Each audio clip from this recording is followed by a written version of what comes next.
I am Alicia, 41 years old. To the world, I'm a ghost protecting the most powerful figures in America. But to my own family, I am just a failed delivery driver. The breaking point was that evening at the lavish engagement party in Chevy Chase. The moment I walked in, my own sister, Kay, smirked and introduced me to her billionaire in-laws. This is Alicia. She drives a truck delivering meal prep kits. If you need anything shipped, just ask her. The whole room burst into laughter. My parents stood there, nodding along, their eyes filled with shame and pity as they looked at me. They didn't know that a Sig Sauer P229 was still warm under my jacket after protecting the Secretary of State just 30 minutes prior. They thought I was a bottom feeder needing charity. They had no idea that just one phone call later would make the most powerful man in that room tremble and bow his head to me. Let me know where you are watching from, and hit subscribe if you have ever been looked down upon by your own flesh and blood. The truth is about to be exposed. There is a specific kind of peace that comes with cleaning a weapon. It's mechanical. It's logical. It makes sense in a way that my family never has. I was sitting at my kitchen island, the smell of Hoppa's No. 9 solvent filling the air. A scent that smells like discipline to me, but would probably smell like violence to my mother. My Sig Sauer P229 was disassembled on the cleaning mat in front of me. This isn't just a gun. It is the standard issue sidearm for the Diplomatic Security Service. It's an extension of my hand. I had just wiped down the recoil spring when my phone buzzed, vibrating aggressively against the granite countertop. I didn't need to look at the screen to know who it was. The rhythm of the vibration felt demanding. It was Kay. I wiped the oil from my fingers with a microfiber cloth before tapping the green icon. Alicia! Finally! Kay's voice chirped, shrill and tinny through the speaker. She filled the screen of my iPhone. Even on a casual Tuesday afternoon FaceTime call, my younger sister looked like she was ready for a photo shoot. Her hair was blown out to perfection, likely a $60 session at the salon down the street. She was wearing a Tory Burch silk blouse that probably cost more than my parents' monthly grocery budget. Behind her, I could see the pristine beige living room of her condo. Everything curated, everything fake. "Hello, Kay," I said, my voice flat. I glanced down at my own attire, a faded flannel shirt and a pair of worn-in Levi's. "You're not doing that mechanic stuff again, are you?" Kay squinted at the screen, noticing the black smudge of gun oil on my thumb. "Ugh, never mind. Look, I don't have much time. I have a nail appointment in 20 minutes. I just needed to go over the protocol for tomorrow night." Protocol. That was a word I used for motorcades and extraction points. Kay used it for seating charts and appetizers. "I know the time, Kay. 7 o'clock. Chevy Chase," I said, reaching for the slide of my pistol to inspect the barrel. "Right. But listen." She leaned closer to the camera, her voice dropping to that conspiratorial whisper she used when she was about to say something insulting, disguised as advice. "I was thinking about what you should wear. Do you still have that navy blue dress? The jersey knit one? The one you wore to Aunt Linda's funeral 3 years ago?" I paused. I knew exactly which dress she meant. It was shapeless, made of cheap polyester, and slightly faded at the seams. It was something I bought at a clearance rack because I hadn't had time to shop between missions in Kabul and DC. It made me look 10 years older and 20 pounds heavier. "I have it," I said. "But I was planning to wear the black suit. No!" Kay cut me off sharply. "No suits. God, Alicia, you always look so masculine in those suits. It's an engagement party, not a job interview at a warehouse. Plus, the Prestons are very old school. Very elegant. I don't want you to look like you're trying too hard. The blue dress is better. It's humble. It suits your situation." My situation. I picked up a cotton swab and began cleaning the firing pin channel. "Understood," I said. "The blue dress, humble." "Great," she smiled, a flash of whitened teeth. "Oh, and the truck. The monster." She was referring to my Ford F-150. To her, it was a redneck eyesore. To me, it was a modified, up-armored beast with a V8 engine capable of ramming through a blockade if necessary. It was government property, disguised as a civilian work truck. "What about it?" "Don't park in the driveway," Kay said, waving her hand dismissively. And honestly, don't even park in front of the house. The HOA in the Preston's neighborhood is a nightmare. And if they see that thing with the mud flaps and the dents, it just lowers the property value just by idling there. Park it around the corner, maybe 2 blocks down. The walk will be good for you. I felt a muscle in my jaw tighten. She was banishing my vehicle, my mobile command center, to the shadows because it didn't fit her aesthetic. I can park down the street, I said. My voice remained steady. Marcus Aurelius once wrote, "The best revenge is to be unlike him who performed the injury." I would not yell. I would not argue. I would endure. Perfect. She checked her watch. A delicate Cartier tank watch that our parents had bought her for passing the bar exam. They gave me a pat on the back when I graduated from the Federal Law Enforcement Training Center. One last thing, Alicia. And this is important. She looked me dead in the eye through the screen. The smile vanished. When people ask, and they will ask, because they are polite, about what you do. She paused, sighing as if my existence was a heavy burden she had to carry. Just keep it vague. Say you work in logistics support, or that you help manage deliveries. Do not launch into stories about driving long haul or whatever it is you do with those boxes. Gerald's father is a senator, Alicia. I don't want to be embarrassed by blue-collar talk. Logistics, I repeated, and deliveries. Exactly. Keep it short. Smile, eat the hors d'oeuvres, and try to blend into the wallpaper. Okay? I have to run. Love you. The screen went black before I could say goodbye. I sat there in the silence of my kitchen. The love you echoed in the empty room, sounding as hollow as a spent shell casing. Slowly, methodically, I began to reassemble the Sig Sauer. Slide, spring, guide rod, frame, click, snap. The weapon was whole again, cold, heavy, and ready. I stood up and walked over to the wall near the pantry. It was a dark corner of the kitchen, shadowed by the refrigerator. Hanging there, slightly crooked, was a wooden plaque with a brass plate.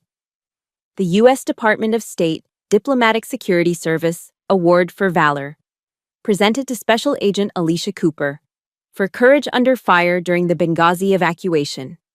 It was dusty. I hadn't looked at it in months. My parents had never looked at it. Not once. When they visited, my mother had actually hung a calendar over it because she said the government seal looked too aggressive. I reached out and straightened the frame. Kay wanted me to be small. She wanted the sister who drove a beat-up truck and wore cheap polyester. She needed that version of me. If I was the failure, then she was the success. If I was the dark, she was the light. It was the only dynamic my family understood. I could have told her right then on the phone. I could have told her that logistics meant coordinating the movement of nuclear assets. I could have told her that the boxes I delivered sometimes contained classified intelligence that kept the country from going to war. But I didn't. Because that wasn't the role they assigned me in the Cooper family script. Fine, Kay, I whispered to the empty room, turning off the lights. I'll wear the faded dress. I'll park in the dark. I will be your shadow. But shadows have a way of growing when the sun starts to set. There is a verse in the book of Mark, chapter 6, verse 4, that I have recited to myself more times than I can count while lying awake in lonely hotel rooms halfway across the world. A prophet is not without honor, but in his own country, and among his own kin, and in his own house. I am no prophet, I don't claim to be. But the sentiment holds a heavy, suffocating weight. It explains how I can be trusted with the life of a visiting prime minister on Monday and treated like a charity case by my mother on Tuesday. This misunderstanding didn't happen overnight. It wasn't one big lie that exploded. It was a slow, creeping erosion of the truth that started exactly 15 years ago. I remember the day clearly. It was a crisp Sunday in November. I had just driven back from Glencoe, Georgia, fresh out of the Federal Law Enforcement Training Center. I was 26, exhausted, but buzzing with an electric kind of pride. I had just earned my badge. I was officially a special agent with the Diplomatic Security Service. I walked into my parents' house, the same house in the suburbs with the manicured lawn and the American flag by the porch, bursting with news. My father was in his sanctuary, the living room. He was sunk deep into his leather recliner, a lukewarm beer on the coaster, his eyes glued to the oversized television screen. Sunday night football was on. The Dallas Cowboys were down by 3, and the tension in the room was thicker than the cigar smoke clinging to the curtains. "Dad," I said, standing in front of the TV, blocking the view of the line of scrimmage. "I did it. I passed. I'm an agent." He leaned to the left, trying to see around my hip. "Move, Alicia. They're in the red zone." "Dad, listen. I got the job. The State Department." He finally muted the TV, but he didn't look me in the eye. He looked at the remote in his hand. "State Department? That's government, right? Federal?" "Yes," I beamed, reaching into my pocket to pull out the leather wallet with the gold badge. "It's federal law enforcement. I'll be protecting—" "Does it have dental?" he interrupted, taking a sip of his beer. "And the pension? Is it the FERS system? You stick with that for 20 years, Alicia, and you'll be set. Good benefits. Safe. Boring, but safe." He didn't want to hear about the tactical driving course I had aced. He didn't care about the firearms training or the courses on counterterrorism. To him, I had just landed a desk job at the DMV that happened to come with a good 401k. "It's not boring, Dad. It's dangerous. I'm an agent," I tried to correct him. From the kitchen, Kay walked in. She was 24 then, just starting law school, already perfecting that shark-like smile. She saw the badge in my hand and didn't even blink. "An agent?" Kay laughed, popping a grape into her mouth. "Like 007. Please, Alicia, you barely passed gym class in high school." "Daddy, she's basically a security guard for the embassies. You know, checking IDs, opening gates for the ambassadors, like a glorified doorman." "I am not a doorman," I snapped. "I protect diplomats." "Right," Kay said, dismissing me with a wave of her hand as she sat on the arm of Dad's chair. "You run errands for them. You make sure their dry cleaning is safe. It's logistics, support staff." Dad unmuted the TV. The crowd roared. "Touchdown." "Well," Dad grunted, eyes back on the screen. "Just make sure you sign up for the life insurance. Can't be too careful if you're driving around DC traffic." That was the moment the seed was planted. Over the next decade and a half, Kay watered that seed with envy and malicious precision. She couldn't stand the idea that her older sister might be doing something cool or heroic while she was buried in contract law paperwork. So, she became my translator to the family. When I was deployed to Kabul to secure the embassy perimeter, Kay told the aunts and uncles, "Alicia is working overseas, some sort of government courier job. She delivers paperwork." When I was assigned to the Secretary of State's protective detail, traveling on Air Force 2, Kay told the neighbors, "She's in transportation now. She drives the vans for the government officials, you know, shuttling them around." And eventually, as the game of telephone warped the truth, driving the vans became driving a truck. And delivering sensitive documents became delivering packages. By the time I was 35, in my parents' minds, I was essentially a glorified Uber Eats driver with a government clearance. It wasn't just words, it was actions. 3 months ago, I came home to find an envelope in my mailbox. It was a card from my mother. I opened it, expecting maybe a birthday check or a family newsletter. Instead, a frantic flutter of paper scraps fell onto my kitchen floor. I knelt down to pick them up. They were coupons, clipped from the Sunday newspaper. Subway, buy 1 6-inch sub, get 1 free. Arby's, 2 classic roast beef sandwiches for $6. Jiffy Lube, $10 off your next oil change. There was a sticky note attached to the Jiffy Lube coupon in my mother's handwriting. "Alicia, honey, I know you put a lot of miles on that truck of yours, and gas prices are so high right now. I thought these might help with lunch on the road. Don't be too proud to use them. Love, Mom." I stood there in my kitchen, holding a coupon for a roast beef sandwich, while my tactical vest sat on the chair next to me. They didn't do it because they were evil. My parents aren't villains in a comic book. They are just average. They are terrified of anything they don't understand, and they are obsessed with appearances. The truth is, their indifference hurts more than hate. Hate implies that I matter enough to provoke a reaction. Indifference tells me I am nothing but background noise. If you have ever felt like the black sheep because your family refuses to see your true worth, I need you to pause for a second. Press that like button right now. It's a small signal to the world that we exist. And tell me in the comments below, I am not who they say I am. Let's confuse the algorithm with the truth. I looked at those coupons and I finally understood the ecosystem of the Cooper family. For Kay to be the golden child, the successful, wealthy, brilliant lawyer, she needed a contrast. She needed someone to be below her. If I were a high-ranking federal agent protecting world leaders, I would be her equal. Or worse, I might overshadow her. My parents couldn't handle that. They needed the narrative to be simple. Kay is the success. Alicia is the struggle. That order kept them safe. That order kept them comfortable. They believe I am a failure, I said to the empty air of my apartment, crumpling the Arby's coupon in my fist. Because believing I am a failure makes them feel successful. So, I let them believe it. I let them have their comfort. I let them have their small, tidy little lies. But tomorrow, the lies were going to collide with my reality. Because while they thought I was driving a delivery truck, I was preparing to command a motorcade that would shut down the entire Capitol Beltway. And God help anyone who stood in my way. At 05 net hours, the tarmac at Dulles International Airport is a desolate, wind-swept expanse of gray concrete. The air smells of burnt jet fuel and freezing rain. It's a smell that triggers a specific physiological response in me. My heart rate slows down, my pupils dilate, and the world narrows into a grid of potential threats. I stood by the rear door of the armored SUV, my delivery truck, as my family calls it. But this morning, it wasn't carrying boxes. It was part of a 3-vehicle convoy waiting to receive a high-value asset. A foreign witness, vital to a federal trafficking case, was stepping off a C-130 transport plane. Perimeter is tight, Cooper, the voice crackled in my earpiece.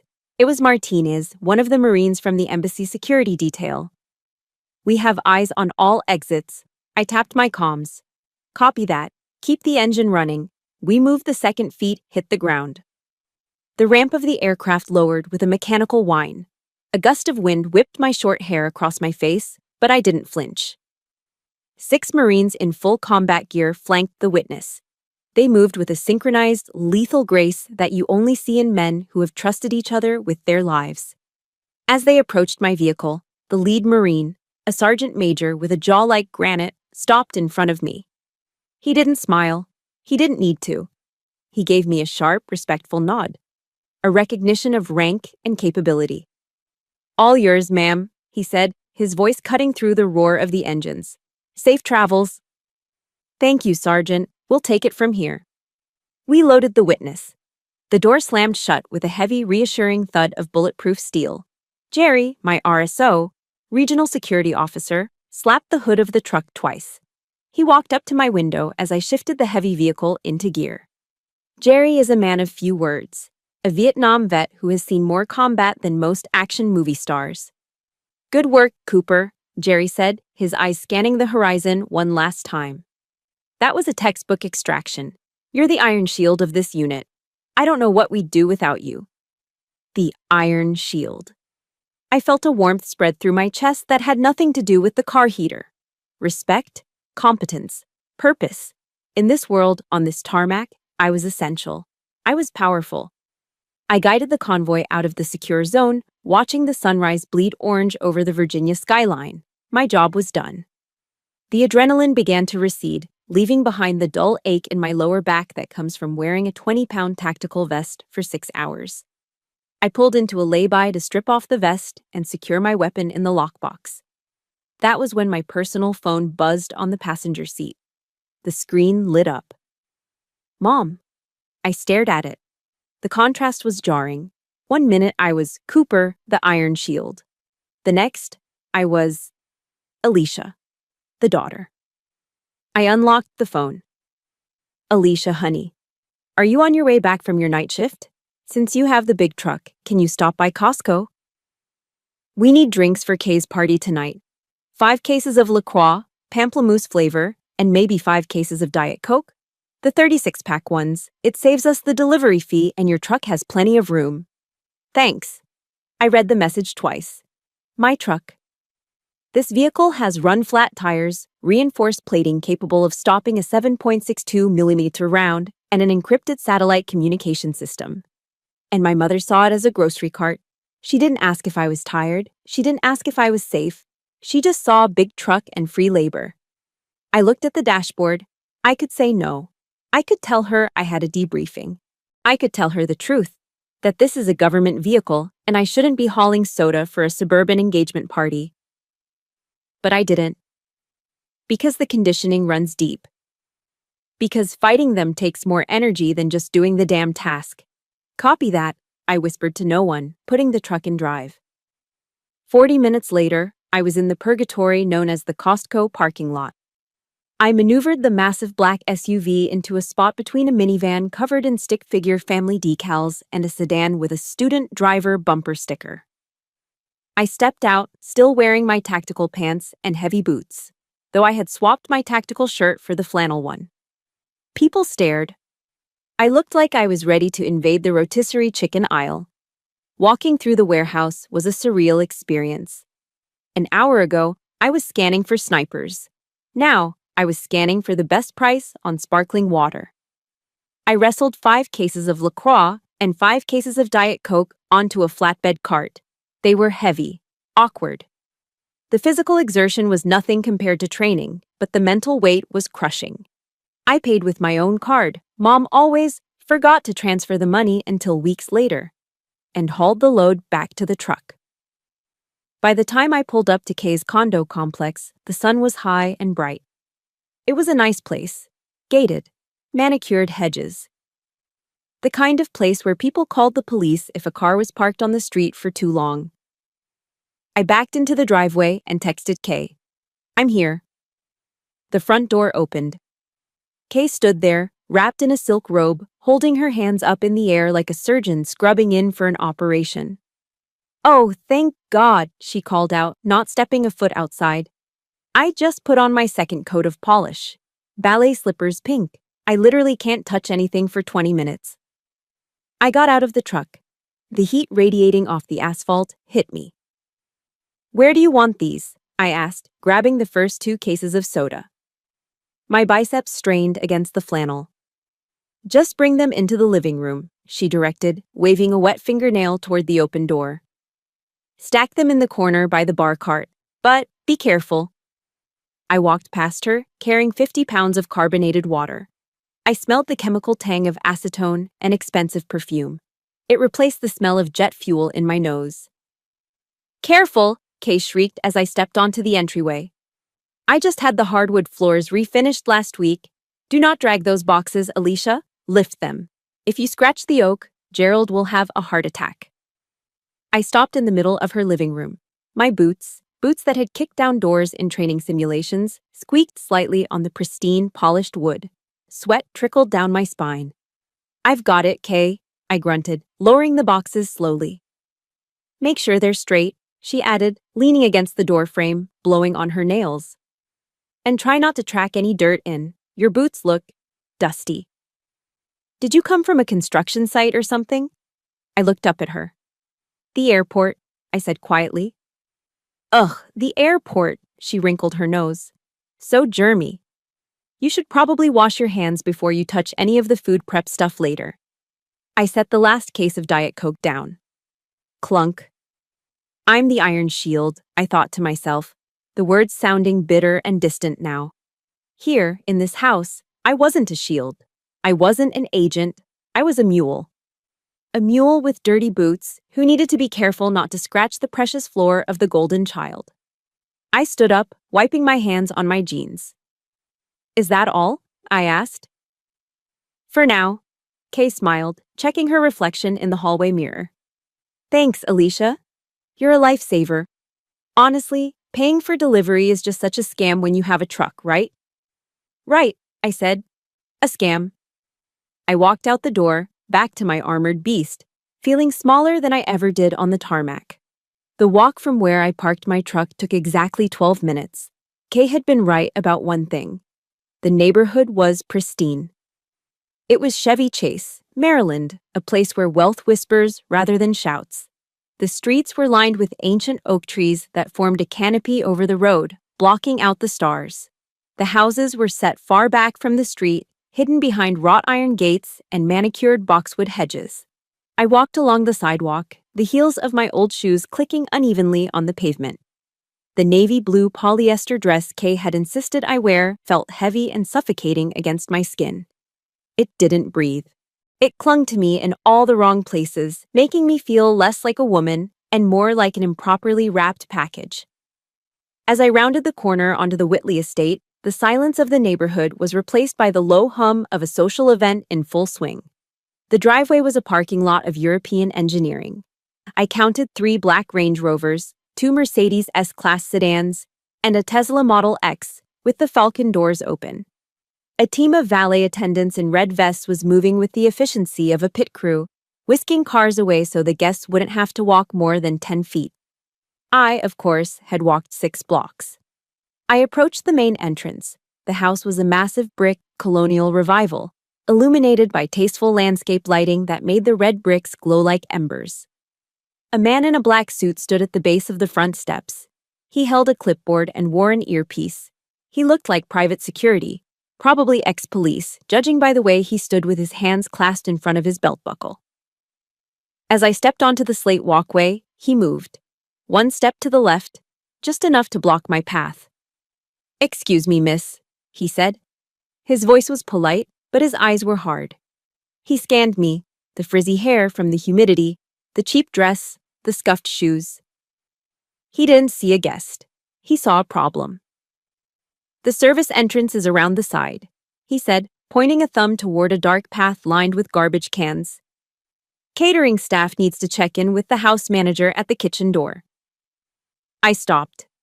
My hand instinctively twitched toward my hip, where my badge usually rested. But tonight, there was no badge, just polyester. "I'm not with the catering staff," I said, keeping my voice level. The guard raised an eyebrow. He looked down at his clipboard, then back at me. He clearly didn't believe me. "This is a private event, miss.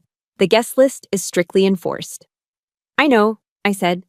"I'm Alicia Cooper, the bride's sister." He paused. He looked at the list. He ran his finger down the names, taking his sweet time, as if he expected to find me on a banned list rather than the family section.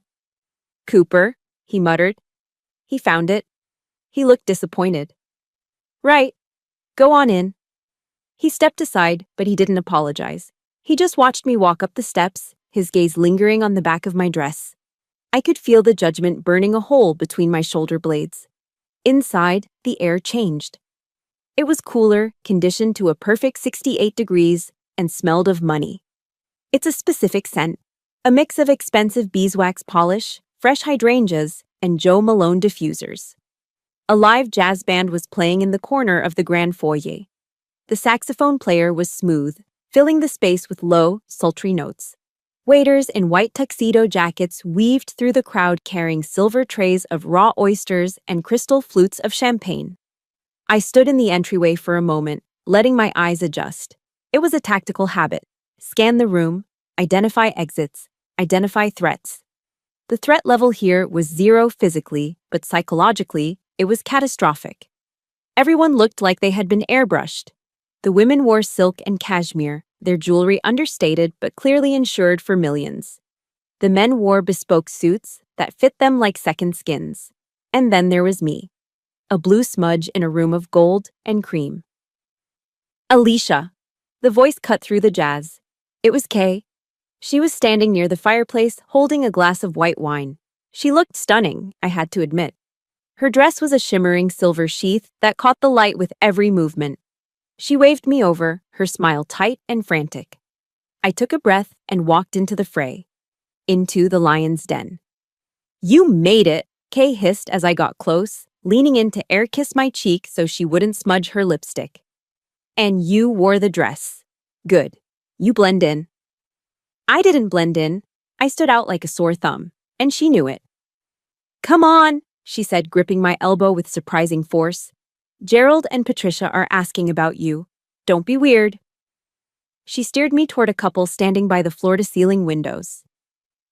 Gerald Whitley looked exactly like his pictures in the business journals. Tall, broad-shouldered, with silver hair and a face that was permanently flushed from good scotch and high blood pressure. Beside him was Patricia. Patricia Whitley was terrifying. She was a petite woman, but she took up all the oxygen in the room. She wore a cream-colored Chanel suit and a single strand of pearls that were large enough to be choking hazards. Her hair was a helmet of blonde perfection. "Mom, Dad," Kay said, her voice dropping an octave to sound more demure. "This is my sister, the one I told you about, Alicia." Patricia turned. Then came the scan. I have been scanned by retinal readers at CIA headquarters. I have been patted down by airport security in war zones. But nothing felt as invasive as Patricia Whitley's eyes. She started at my hair. Her gaze moved down to the collar of my dress, noting the fraying stitching. She looked at my hands. No manicure, short nails, a small callus on my thumb from the gun safety. She looked at my hips, then my legs. And then she stopped at my feet. I was wearing a pair of black pumps I had bought at DSW 5 years ago. The leather on the left toe was scuffed from driving. The heel on the right was slightly worn down. Patricia stared at that scuff mark for 3 seconds. In those 3 seconds, she calculated my entire net worth, my education level, and my social standing. And the result was deficient. She looked back up at my face. Her expression hadn't changed, but the warmth in her eyes had dropped to absolute zero. "Alicia," Patricia said. Her voice was like dry ice. "We've heard so much about you." "It's nice to meet you, Mrs. Whitley," I said, extending my hand. She looked at my hand for a split second before taking it. Her handshake was limp, like she was afraid she might catch something. "Kay tells us you're quite the traveler," Gerald boomed, trying to fill the silence. "Driving all over the country. Must be interesting seeing the real America from the road." He spoke loudly, as if I were hard of hearing or slow to understand. "It has its moments," I said neutrally. "Alicia is very free-spirited," Kay interjected quickly, resting her head on Gerald's shoulder in a show of daughterly affection. "She doesn't like the corporate grind like we do. She prefers the open road. No bosses, no deadlines, no structure, just her and the boxes." "No structure?" I almost laughed. My life was defined by the strictest structure on the planet. Chain of command, rules of engagement, federal law. "Is that so?" Patricia asked, tilting her head. A small, pitying smile played on her lips. "I suppose that must be freeing. Not everyone is cut out for ambition, I suppose. Some people are just happier living simply." "Exactly," Kay said, squeezing Gerald's arm. "Alicia is all about the simple life." I stood there, surrounded by millionaires, holding a glass of water I didn't want, listening to them rewrite my life into a tragedy of wasted potential. "Well," Gerald said, clapping his hands together, "the world needs people to move things around, doesn't it? Essential services and all that." "Indeed," Patricia murmured, turning her attention back to a waiter passing with a tray of caviar blinis. "Someone has to do it." They turned away from me, the conversation effectively over. I'd been assessed, categorized as the help, and dismissed. I stood alone in the middle of the room, clutching my purse against the cheap polyester of my dress. My gun, usually a comforting weight against my ribs, was miles away in the lockbox of my truck. I felt naked without it. But the night wasn't over. The crowd was growing, and Kay's friends, the sharks in suits, were starting to circle. I could feel their eyes on me, sensing the weakness, smelling the blood in the water. The circle formed around me before I could escape. It was a predatory formation, one I had seen wolves use in nature documentaries, but here the predators were wearing Brooks Brothers suits and holding tumblers of single malt scotch. These were Kay's friends, the DC up-and-comers, corporate lawyers, lobbyists, and junior partners who measured their self-worth in billable hours and the horsepower of their leased BMWs. "So, you're the sister," said a man who had introduced himself as Brad. He was leaning against a marble pillar, swirling the ice in his glass. He had the kind of face that had never known a day of hardship. Smooth, tanned, and smug. Kay says you're in distribution. Something like that, I said, gripping my glass of sparkling water. I work in secure logistics. Logistics, Brad repeated, chuckling as he glanced at his friends. That's a fancy word for it. My cousin tells girls he's in petroleum transfer engineering when he pumps gas in New Jersey. The group erupted in laughter. It was a sharp, performative sound. No, but seriously, another guy chimed in, loosening his tie. It's the gig economy, right? Everyone is doing it. Freedom. Be your own boss. I respect the hustle. He didn't respect the hustle. His tone dripped with sarcasm. I'm curious, though, Brad continued, taking a step closer, invading my personal space. When you're driving those trucks, do you get to keep the stuff that people don't pick up?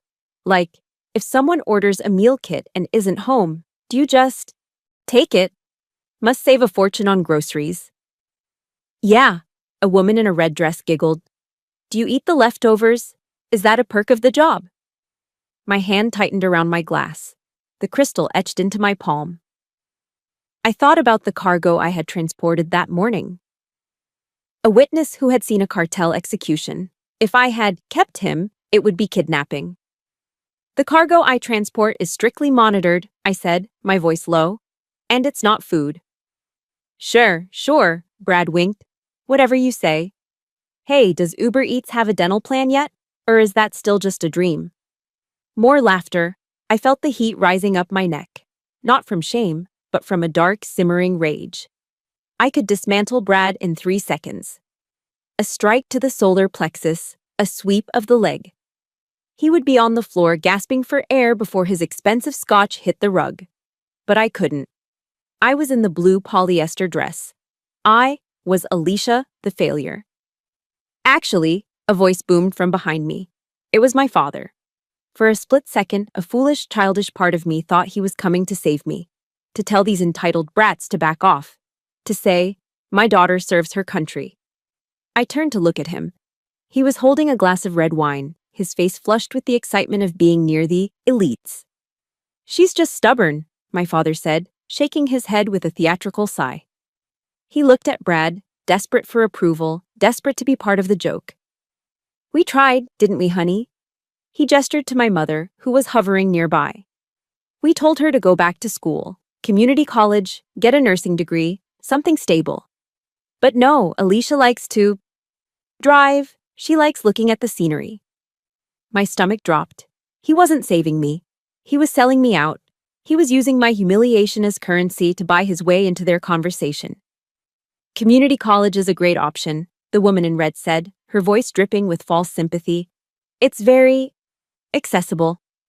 She wouldn't listen, my father continued, avoiding my eyes. Always had to do things the hard way. That's Alicia for you, a bit of a rough diamond, very rough. Dad, I said, the word coming out like a warning. What? He looked at me, feigning innocence. I'm just telling them the truth. You could have been a paralegal like Kay suggested.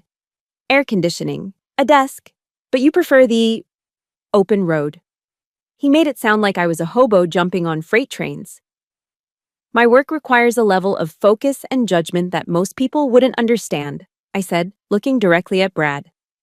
My voice was steady, cutting through the laughter like a knife. One mistake in my line of work doesn't result in a paperwork error. It results in catastrophe. The circle went quiet for a beat. My tone had shifted. The delivery girl had just spoken with the authority of a field commander. Brad blinked, looking unsure for a moment, but the tension was broken by a heavy hand landing on my shoulder. It was Gerald Whitley, the patriarch. He squeezed my shoulder, not affectionately, but with the weight of ownership. He smiled down at me, his eyes crinkling with what looked like kindness but felt like pity. Now, Gerald boomed, his voice rich and baritone, silencing the group. Let's not give Alicia a hard time. He looked around the circle, playing the role of the benevolent king defending his peasant. Society needs people like Alicia, Gerald said, giving my shoulder another patronizing pat. Think about it. Without people willing to do the heavy lifting, the driving, The serving, how would we function? We wouldn't have our packages. We wouldn't have our dinners delivered warm. He looked at me, his eyes locking onto mine. It is a noble service, my dear, he said, speaking slowly, enunciating every word as if I were a child or mentally slow. Knowing your place in the ecosystem is a virtue. Not everyone is meant to lead. Not everyone is meant to create policy or build empires. Some people are the hands and feet, and we thank you for that. Really, it's a worthy contribution. The room seemed to tilt. Knowing your place. He wasn't defending me, he was defining me. He was putting me in a box, a small labeled box at the bottom of his pyramid. To him, I was the biological equivalent of a forklift. Useful, necessary, but not sentient, not equal. Thank you, Gerald, I said. My voice sounded hollow to my own ears. I'm glad I can serve. That's the spirit, Gerald laughed, releasing my shoulder. Now, who needs a refill? I opened a 1998 Bordeaux that is breathing beautifully. The circle broke. They turned their backs on me, drawn away by the promise of expensive wine, leaving me standing alone in the center of the rug. I stared at their backs, the tailored suits, the silk dresses, the confident posture of people who have never had to check under their car for an IED. My phone, tucked into the small clutch purse I was holding, began to vibrate against my palm. It was a long, sustained vibration, not a text, a call. I looked down at the screen. It wasn't my mother. It wasn't Kay. The screen flashed red. Incoming secure call, Central Command. I took a deep breath, the air in the room suddenly feeling thin and stale. The humiliation that had been burning my skin seconds ago evaporated, replaced by the icy clarity of duty. The delivery girl was about to clock out. The agent was clocking in. The phone in my hand felt radioactive.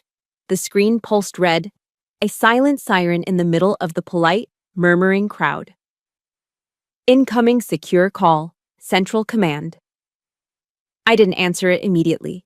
Protocol dictated I move to a secure perimeter. I turned on my heel, ignoring the confused look from the waiter holding a tray of empty champagne flutes, and stepped quickly into the hallway. The heavy oak doors muffled the sound of the jazz band, but the silence out here was deafening. I swiped the screen. Cooper, I said. My voice had dropped an octave. The submissive sister was gone. Code red, Cooper. I repeat, code red. It was Jerry. His voice was tight, clipped, fighting against a background of chaotic radio chatter. We have a situation. The Secretary's motorcade has been boxed in on Rockville Pike, 2 miles south of your location. Local PD is overwhelmed. We have a credible threat of an ambush. The lead vehicle is disabled. My blood ran cold. Rockville Pike. At this hour, it was a parking lot of commuters, a sitting duck scenario. Secretary Thomas, the man who held the nuclear codes for diplomatic relations, was trapped in a metal box surrounded by potential hostiles. Status of the asset? I asked, my eyes scanning the hallway for cameras. Asset is secure for now, but exposure is high. We need an extraction route and immediate fire support. You are the closest unit. What is your ETA? I looked down at my watch, then at my blue polyester dress, then at my scuffed shoes. I have the beast, I said, referring to my up-armored truck. I can be there in 4 minutes if I jump the median. Do it, Jerry barked. Get him out of there, Alicia. Bring him to the safe house. You are authorized to use lethal force. Go. The line went dead. 4 minutes. I shoved the phone back into my clutch. My heart was hammering against my ribs, a steady, rhythmic thud. Thump, thump, thump, thump. It wasn't fear. It was fuel. I needed to leave. Now. I turned back toward the main party room. The quickest way to the front door was through the crowd. I didn't have time to skirt around the service entrance. I pushed open the double doors. The room had quieted down.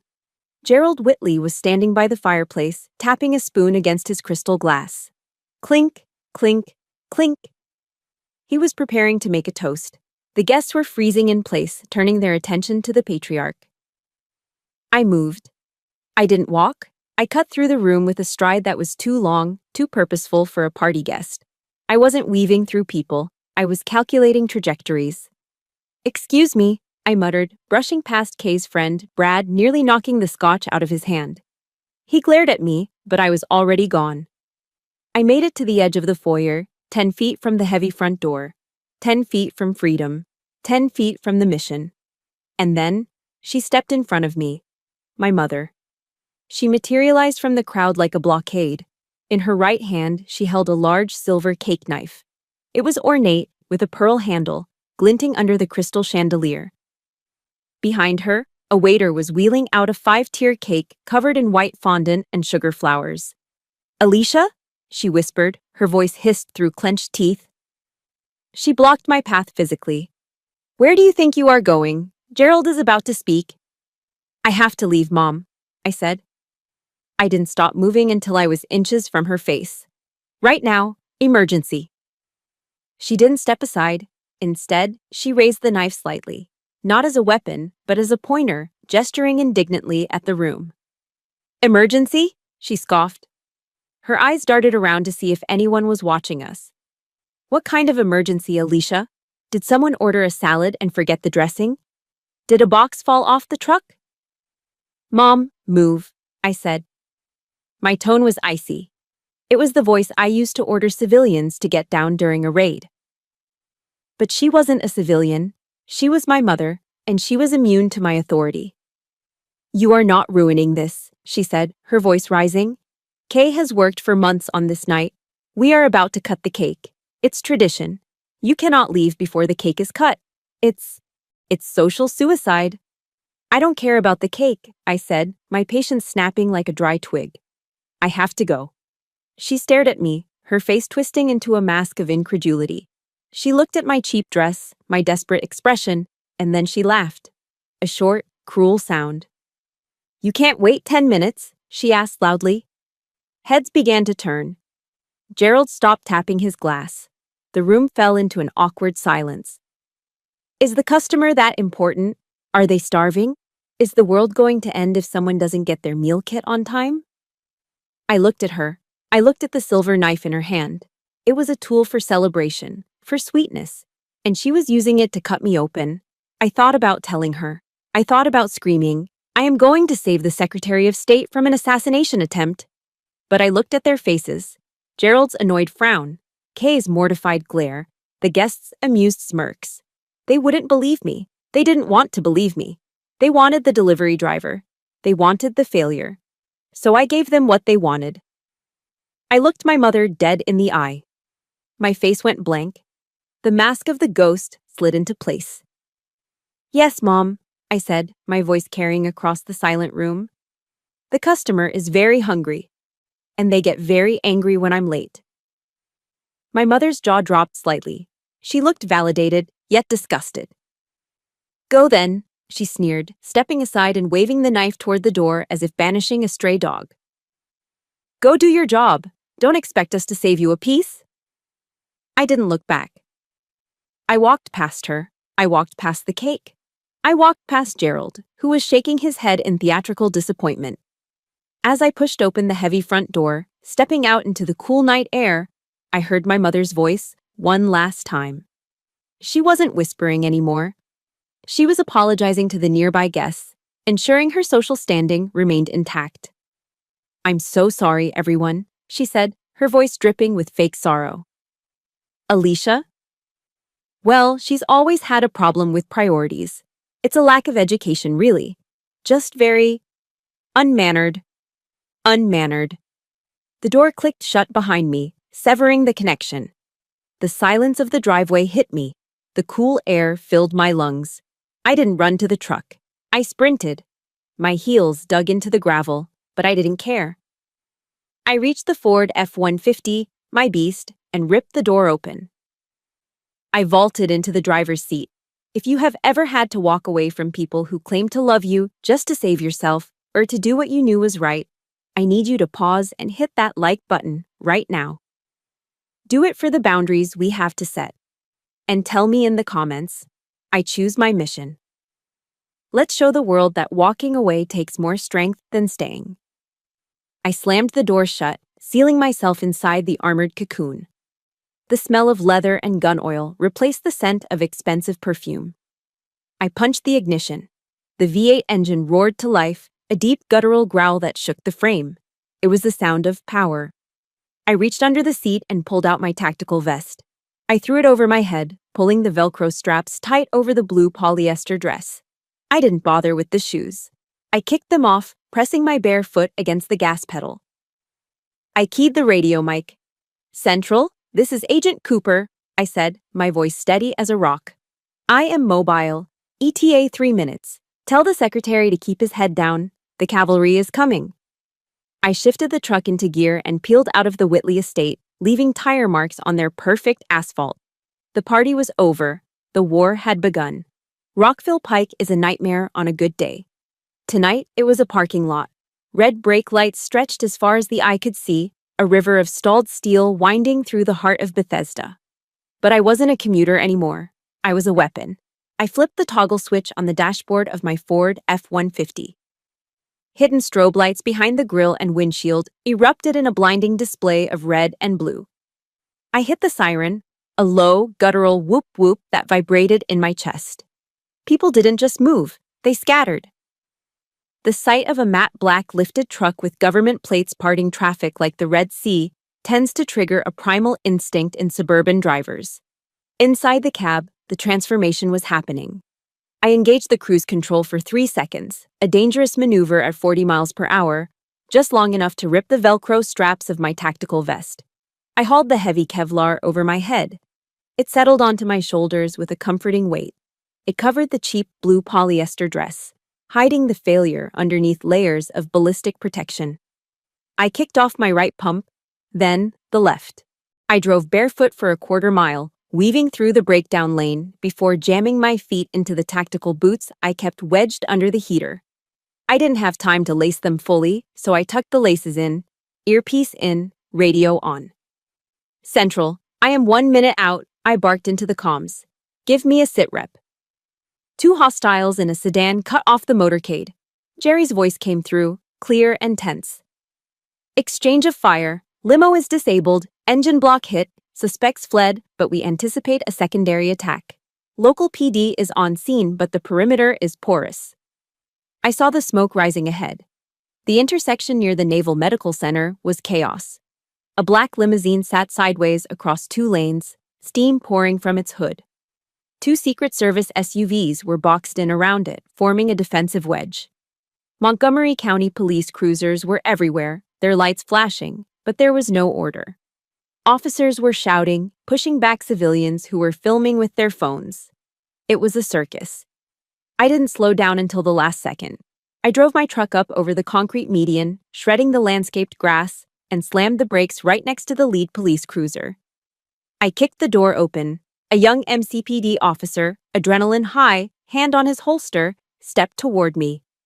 "Ma'am, get back in the vehicle. This is a crime scene," he yelled, seeing a woman in a flannel shirt and unlaced boots jumping out of a truck.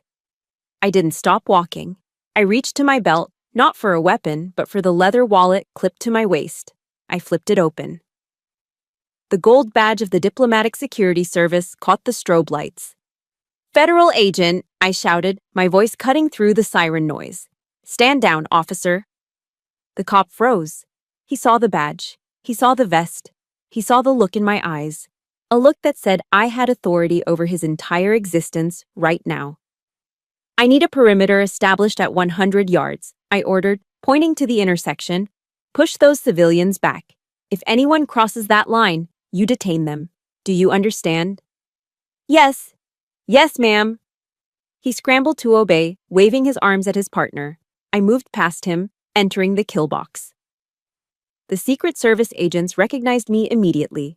Johnson, the lead on the secretary's detail, lowered his MP5 submachine gun slightly when he saw me.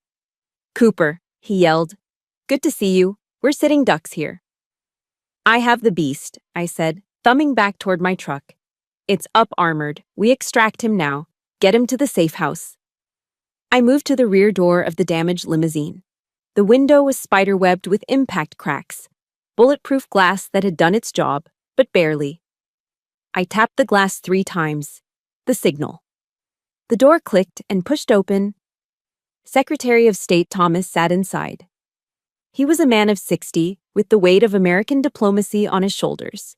He looked shaken, his tie loosened, holding a secure briefcase against his chest. When he looked up and saw me, his shoulders visibly dropped. The tension left his face. "Agent Cooper," he exhaled, a breathy laugh escaping him. Thank God. When I heard local support was coming, I was worried. I didn't know it was you. "I was in the neighborhood, Mr. Secretary," I said calmly, extending a hand to help him out. "Let's get you out of this tin can." "I trust you," he said simply. He took my hand. Think about that.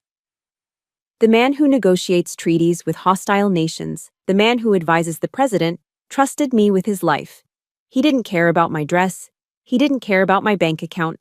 He cared that I was the best. We moved quickly. I shielded his body with mine, guiding him toward my truck. The Marines and Secret Service formed a phalanx around us. I opened the passenger door of my truck. "Get in. Keep your head down. Floorboard is reinforced." As I slammed the door shut, ensuring the third most powerful man in the executive branch was safe, my phone, which I had thrown onto the dashboard, lit up. It was right there at eye level. The screen was bright against the dark interior. A text message from Kay. I shouldn't have looked. But in the split second before I climbed into the driver's seat, my eyes caught the preview. "Kay, you are a disgrace to this family. Mom is crying in the bathroom because of you. Don't bother coming back. We don't want you here." I stared at the words. Disgrace. Behind me, sirens wailed. Beside me, the Secretary of State was waiting for me to drive him to safety. Around me, federal agents were following my lead. And on that screen, I was a disgrace because I didn't stay to eat cake. The irony was so sharp it felt like a physical blow. It was absurd. It was tragic. It was hilarious. "Agent Cooper," the secretary asked from the passenger seat, his voice low. "Is everything all right? We need to move." I looked at the phone one last time. I didn't delete the message. I wanted to keep it. I wanted to remember exactly what they thought of me while I was busy saving the world. I reached out and flipped the phone face down. "Everything is clear, Mr. Secretary," I said, my voice devoid of emotion. "We are moving." I stomped on the gas. The truck surged forward, pushing through the debris, leaving the chaos behind. But we needed a place to go. The safe house in McLean was compromised by the traffic. The embassy was too far. I needed a secure location, close by, with high walls and gated access. Somewhere off the grid for 20 minutes until the backup team could arrive with the helicopter. I ran the mental map of Chevy Chase. There was only one place that fit the criteria. I gripped the steering wheel tight.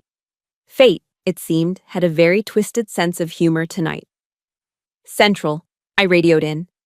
"I am diverting to a temporary secure location. Mark my coordinates." I turned the wheel hard to the left. We were going back to the party. "Mr. Secretary," I said, keeping my eyes on the rearview mirror where the smoke from his disabled limousine was still rising into the night sky. "We can't wait here on the shoulder. The extraction team is 10 minutes out, and this position is compromised. We need hard cover. Now." Secretary Thomas looked out the window at the gridlocked traffic of Rockville Pike. He was calm, but I saw his hand tightening on the handle of his secure briefcase. "Where do you suggest, Agent Cooper? The embassy is too far." "My sister's in-laws," I said, the words tasting like ash in my mouth. "The Whitley estate. It's 3 minutes from here. High brick walls, gated access, minimal sightlines from the street. It's the only viable safe house in this sector." He looked at me, then at my tactical vest, then at the determined set of my jaw. "Do it," he said. I spun the steering wheel hard to the left. The Ford F-150's tires screeched as I jumped the curb, bypassing a stalled intersection. 3 minutes later, I was barreling down the tree-lined streets of Chevy Chase again. I didn't slow down for the gate this time. It was open. Guests were leaving early, likely due to the disturbance I had caused earlier. I drove the massive truck right up the center of the driveway, ignoring the frantic waves of the valet staff. I slammed on the brakes directly in front of the main entrance, parking diagonally across the steps. My truck blocked a Bentley and a Porsche, boxing them in. "Stay here," I instructed the secretary. "Keep your head down. Give me 30 seconds to clear the room and secure the perimeter." "Copy that," he nodded. I unlocked the door and stepped out. The air was still cool, smelling of expensive cologne and exhaust fumes. I placed my hand on the grip of my Sig Sauer P229, now openly holstered on my hip, and marched up the stairs. I didn't knock. I placed my boot against the heavy oak door and shoved it open. It swung inward with a heavy thud, crashing against the interior wall. The sound silenced the room instantly. The party had thinned out, but the core group was still there. Gerald, Patricia, Kay, my parents, and about 20 close friends were gathered in the foyer, nursing their drinks and dissecting the drama of my earlier exit. When I stepped into the light, I looked like an alien invasion. I was barefoot in tactical boots, wearing a Kevlar vest over a blue polyester dress, with a radio coil running up my neck and a federal firearm on my hip. But they didn't see an agent. They didn't see the gun. They were so blinded by their own narrative that they only saw the delivery girl who had ruined their night. Kay was the first to react. She broke away from a group of bridesmaids, her face contorted in a mask of pure, unadulterated rage. "You!" she shrieked, pointing a manicured finger at me. "You have the audacity to come back here after the scene you caused?" She marched toward me, stopping only because I held up a hand in a halt gesture. "Kay, step back," I said, my voice projecting with command authority. "I need everyone to clear this room immediately. This is a matter of national security." "National security?" Kay laughed, a high-pitched, hysterical sound. "Oh my God, you are delusional. What, did you forget your cooler? Did you forget a receipt for the soda?" "I am not joking," I said, scanning the upper landing for threats. "Clear the room." "Get out," Gerald Whitley roared. The patriarch stepped forward, his face turning a dangerous shade of purple. He looked at my muddy boots on his Persian rug. He looked at the truck blocking his driveway. He was trembling with fury. "This is private property, Ms. Cooper," Gerald bellowed. "You are trespassing. I don't care what kind of costume you are wearing or what game you are playing. You have insulted my wife, you have upset the bride, and now you are barging in here like a lunatic." "Mr. Whitley," I tried to interject, "I am commandeering this location as a temporary—" "I am calling the police," Gerald interrupted, reaching for his phone. "I am having you arrested. You clearly need mental help." "Gerald, please," my mother's voice whined from the back. She pushed her way to the front, dragging my father with her. My parents looked at me with a mixture of horror and exhaustion. To them, this wasn't a tactical operation. This was their daughter having a mental breakdown in front of the most important people they knew. "Alicia, stop it," my mother pleaded, wringing her hands. "Just go. Haven't you done enough damage? Why are you wearing that vest? You look ridiculous." "I am working, Mom," I said through gritted teeth. "Working?" My father stepped forward. The shame in his eyes was palpable. He looked at Gerald, then at me, and decided he needed to distance himself from his failure of a daughter one last time. "You are a disgrace, Alicia," my father spat out. The words hung in the air, heavy and toxic. "Look at you, barging into a respectable home, shouting orders. For what? Did you lose your job? Are you here to beg for money because you got fired from the delivery route? Dad, listen to me." "No, you listen," he shouted, pointing a shaking finger at my face. "You make us look like fools. You make us look like trash.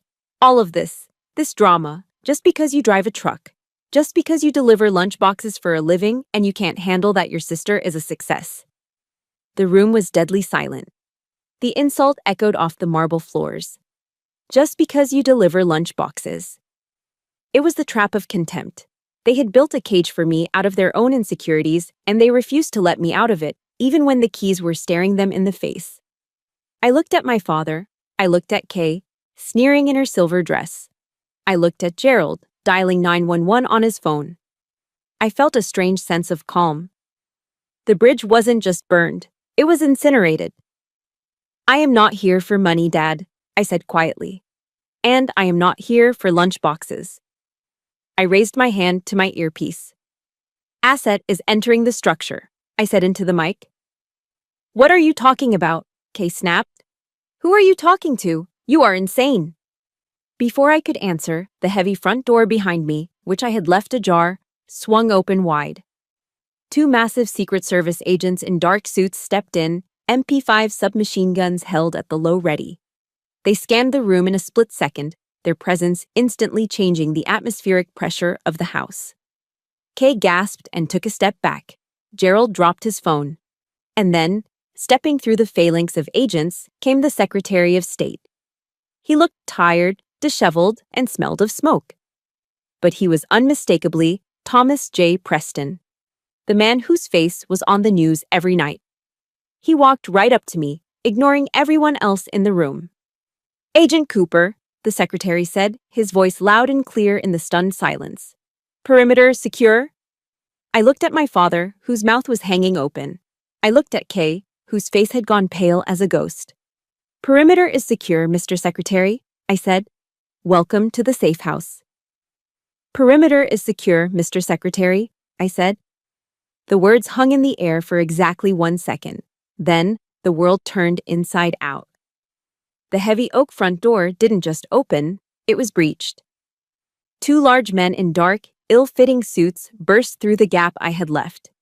They moved with the terrifying speed of a tactical entry team. They didn't look like party guests. They looked like sledgehammers. Federal agents, hands! Show us your hands! The shout was deafening, bouncing off the marble floors and high ceilings of the Whitley foyer. The lead agent, a man I knew as Johnson, swept the room with the muzzle of his MP5 submachine gun. He wasn't aiming at anyone specific, but the threat was universal. Make a hole, clear the center, Johnson barked. Panic is a funny thing. It strips away the veneer of civilization instantly. The wealthy guests, CEOs, lawyers, socialites, didn't argue about property rights anymore. They scrambled. They dropped their crystal glasses. They backed up against the silk wallpapered walls, hands trembling in the air, terrified that this was a robbery or a raid. Gerald Whitley, who seconds ago had been threatening to have me arrested, stumbled backward, knocking over a pedestal table. His face went from purple to chalk white. What is this? He stammered, holding his hands up, palms open. I didn't move. I stood in the center of the chaos, barefoot in my boots, watching the Red Sea part. And then, he walked in. Secretary of State Thomas J. Preston stepped through the doorway. He looked exactly like he did on CNN, only realer. He was 62, with silver hair and the kind of gravitas that you can't buy, no matter how rich you are. His suit jacket was dusty from the explosion on the highway, and his tie was askew, but his presence was undeniable. He carried the weight of the United States government in his stride. The room went silent. A vacuum-sealed silence. Gerald Whitley froze. He blinked. He squinted. He was a man who donated heavily to political campaigns. He knew faces. He knew power. He looked at the man standing in his hallway. He looked at the Secret Service detail flanking him. Mr. Secretary, Gerald whispered. The arrogance drained out of him like water from a broken dam. Gerald was holding a glass of 1998 Bordeaux in his right hand. As the realization hit his brain that the third most powerful man in America was standing in his foyer, his fingers simply stopped working. Smash. The crystal goblet hit the pristine white Persian rug. The sound was like a gunshot in the silence. The dark red wine exploded outward, staining the white wool like a fresh crime scene. Gerald didn't even look down. He couldn't take his eyes off the secretary. Secretary Thomas didn't look at Gerald. He didn't look at Kay, who was standing with her mouth open, her face a mask of confusion and horror. He didn't look at my parents, who were pressed against the wall like frightened children. He walked straight to me. He stopped 2 feet away. He looked at my Kevlar vest, my radio coil, and the sweat on my forehead. Then, in front of everyone, he reached out and placed a firm, fatherly hand on my shoulder. It was a gesture of immense respect. Cooper, the secretary said. His voice was warm, tired, but loud enough for the back row to hear. You did it again. That was a hell of a call on the extraction route. If we had stayed on the pike for 2 more minutes, well, I don't think we'd be having this conversation. Just doing the job, sir, I said, keeping my posture rigid. The safe house was the only viable option. The safe house, he chuckled, glancing around the opulent foyer. It's certainly comfortable, better than the embassy bunker. He squeezed my shoulder one last time, a signal of camaraderie that no amount of money could buy, and turned to face the room. He locked eyes with Gerald Whitley. Gerald looked like he was about to faint. He tried to speak, but only a squeak came out. Mr. Whitley, I presume? Secretary Thomas asked, stepping forward with his hand extended. The Secret Service agents lowered their weapons slightly, but kept their eyes scanning the guests. Yes, Gerald managed to choke out. Yes, Mr. Secretary. I am honored. We didn't. I must apologize for the intrusion, the secretary said, shaking Gerald's limp hand. My motorcade was ambushed on Rockville Pike. We took heavy fire. My lead vehicle was disabled. Gasps rippled through the room. Ambush, heavy fire, these were words from the news, not words for a Chevy Chase cocktail party. It was a critical situation, the secretary continued, his voice smooth and diplomatic. Fortunately, my lead security element took decisive action. She commandeered your residence as a temporary hardened location until the support team arrives. He turned back and gestured to me with an open palm. You should be incredibly proud, Mr. Whitley, the secretary said, smiling at the room. I was told this is your daughter-in-law's sister. It is rare to see such instinct in the field. He looked at my parents. My father was leaning against the wall, his face gray. My mother was staring at the gun on my hip as if it were a venomous snake. Agent Alicia Cooper is one of the finest assets the Diplomatic Security Service has, the secretary announced. He wasn't just talking, he was testifying. A GS-15 senior special agent. Do you know how few people reach that rank at her age? She runs my protection detail. She coordinates logistics for nuclear summits. She is, quite literally, the reason I get home to my wife at night. GS-15, Senior Special Agent, Nuclear Summits. The words hit the room like mortar shells. I watched Kay. Her eyes flicked from the secretary to me. I saw her brain trying to process the data, the delivery driver, the boxes, the logistics. Logistics, Kay whispered, the word slipping out of her mouth like a curse. Yes, logistics, the secretary nodded, hearing her. Secure logistics, the most complex kind. Cooper here moves mountains so we can do our jobs. He turned back to Gerald, who was staring at the red stain on his rug, then at me. He looked at me with new eyes. He saw the vest not as a costume, but as armor. He saw the delivery truck outside not as an eyesore, but as a tank. We had no idea, Gerald stammered. Alicia she never said. She wouldn't, the secretary said, his tone sharpening just a fraction. She's a professional. Silent professionals don't brag. They just serve. He looked at me again. I owe you a drink when this is over, Cooper. Maybe something better than the water you were drinking earlier. I'll take a rain check, sir, I said. Chopper is 3 minutes out. We need to move you to the landing zone in the back garden. Lead the way, agent, he said. I looked at my family one last time. My mother was crying. Not the fake social tears she used for effect. These were real tears of shock and humiliation. She realized that the rude daughter she had chased away with a cake knife had just brought the U.S. government into her living room. My father couldn't meet my gaze. He looked at the floor. And Kay looked small. In her shimmering silver dress, surrounded by her expensive things, she looked insignificant.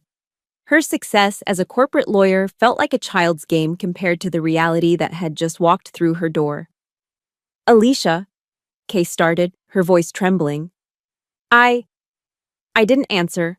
I didn't smile. I didn't gloat. I just tapped my earpiece. Johnson, take point, I ordered. Secure the back garden. We are moving the asset. Copy that, boss, Johnson replied loud and clear. Boss. I turned my back on them. I turned my back on the spilled wine, the shocked faces, and the years of being the failure. I walked the Secretary of State through the kitchen where I had been told to use the service entrance just an hour ago. But this time, I wasn't carrying soda. I was carrying the weight of the world, and I had never felt lighter. The extraction was textbook perfect. Within 12 minutes, a secondary convoy of black SUVs had swarmed the driveway of the Whitley estate. A distinct, rhythmic thumping filled the air as a medevac helicopter loitered overhead, its searchlight cutting through the darkness of the Chevy Chase night. I stood by the open door of the lead vehicle, watching Secretary Thomas climb inside. Before the door closed, he looked back at me one last time and gave a sharp salute. "Get some rest, Cooper," he said. "That's an order." "Yes, sir," I replied, returning the salute. The heavy door slammed shut. The convoy peeled out, tires crunching over the gravel, red and blue lights reflecting off the terrified faces of the neighbors who had gathered at their windows. And then, silence returned. It wasn't the polite, murmuring silence of a cocktail party. It was the heavy, suffocating silence of a courtroom after a guilty verdict has been read. I stood alone on the driveway, the adrenaline beginning to drain from my system, leaving behind a cold, crystal-clear clarity. I turned around. They were all standing there by the front steps. My parents, Kay, Gerald, and Patricia. They looked like statues in a museum of regrets. Gerald Whitley was the first to move. The bluster, the arrogance, the booming voice of the patriarch, it was all gone. In its place was the trembling anxiety of a man who realized he had just threatened a federal officer with arrest in front of her boss. He walked toward me, his hands clasped together as if in prayer. He didn't look at my face, he looked at the badge on my belt. "Ms. Cooper?" "Ah, madam," Gerald stammered. He actually used the word, madam. I want to offer my sincerest apologies. Truly. There was a terrible misunderstanding tonight." He reached out a hand, then pulled it back, unsure if he was allowed to touch me. "We had no idea of your position," he continued, wiping sweat from his forehead with a silk handkerchief. "If we had known, obviously, the hospitality would have been different. I hope you won't hold my earlier outbursts against the family. It was just the stress of the evening." I looked at him. I saw the fear in his eyes. Fear of audits, fear of political fallout, fear of losing his social standing. "It wasn't a misunderstanding, Mr. Whitley," I said. My voice was quiet, calm, and utterly indifferent. "It was a revelation." "Please," he begged, forcing a smile that looked like a grimace. "Let's go inside. Let's open a bottle of the good vintage. Patricia can have the chef prepare something. We should celebrate your heroism." I didn't answer him. I looked past him to my parents. My mother was dabbing her eyes with a cocktail napkin. My father was staring at his shoes, unable to lift his head. "Why didn't you say anything?" my mother choked out, her voice shrill with accusation and embarrassment. "Alicia, why?" We thought you were struggling. We sent you coupons. We worried about you." She looked up at me, her eyes pleading for me to accept her narrative, to accept that her cruelty was actually misguided love. "We just wanted you to be safe," she sobbed. "We thought you were driving a truck because you had no other options. Why let us believe that?" I felt a ghost of a smile touch my lips. It wasn't a happy smile. It was the smile you give when you finally solve a puzzle that has plagued you for years. "You didn't think, Mom," I said. "You chose." "What?" She blinked, confused. "You chose to believe the lie," I said, stepping closer to her. The Kevlar vest felt like a shield against her emotional manipulation. "Because believing I was a failure was easier for you. It was comfortable. If I am the failure, then Kay is the star. If I am the charity case, then you get to be the benevolent parents." I gestured to the house, to the party, to the life they had built on appearances. The truth, that I am successful, that I am powerful, that I don't need you. That truth was inconvenient for your narrative, I said. So you ignored the signs. You ignored the reality. You wanted a delivery driver, so you made me one. My father looked up then. His eyes were red. Alicia, we are your parents. Biologically, yes, I nodded.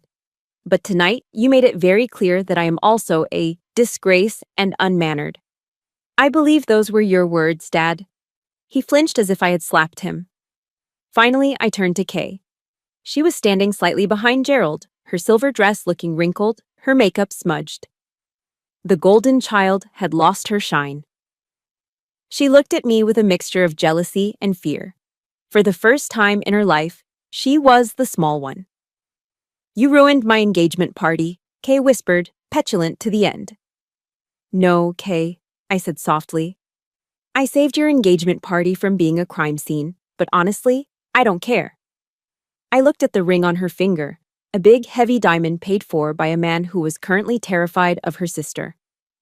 Congratulations on the engagement, I said. I really hope your fiancé loves the truth more than he loves the fiction you spin. Because eventually the stories we tell about ourselves fall apart. I turned away. Alicia, wait, my mother called out. Where are you going? Stay, we can fix this. I didn't stop.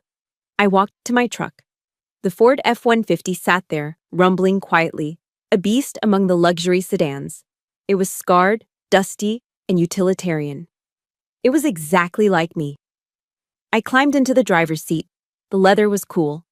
The cab smelled of safety. I pulled my phone out to set the GPS.